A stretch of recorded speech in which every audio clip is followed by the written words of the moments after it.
Good day guys, fire truck operator Vin here. So today, kuigta sa among main station dito sa Pahina aron pag-celebrar sa Fire Prevention Month kick-off ceremony. Adlaw ron sa Marso 1. Ug kay bawo naman tanga ug mosulod na gani ang buwan sa Marso. Sugod na sting init ug opisyal nga buwan sa tuig nato nga kalihukan ang Fire Prevention Month. Pwede is naga-remind kanunay nga magbantay o maglikay kita sa sunog.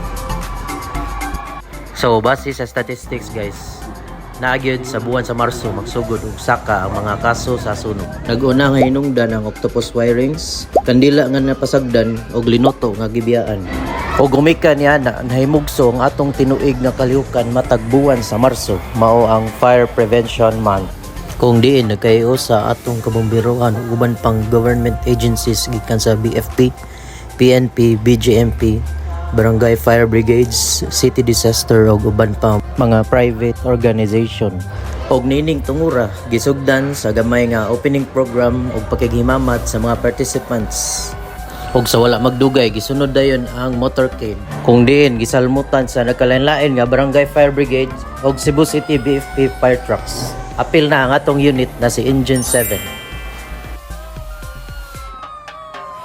Tumong sa maong motorcade kaya pagpakitaw kay usa ug pagmatngon sa sunog karon panahon sa tag-init ug pag-agni sa katawhan nga pagtawag dayon sa kabomberohan kung anaay sunog nga mahitabo.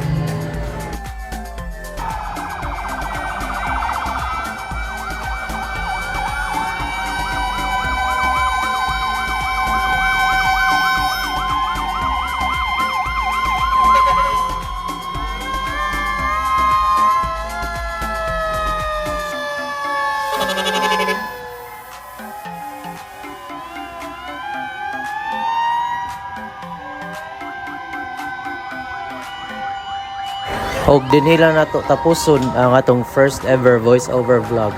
Ako day si Fire Truck Operator Vin. Daghang salamat og kita-kits ta sa next video.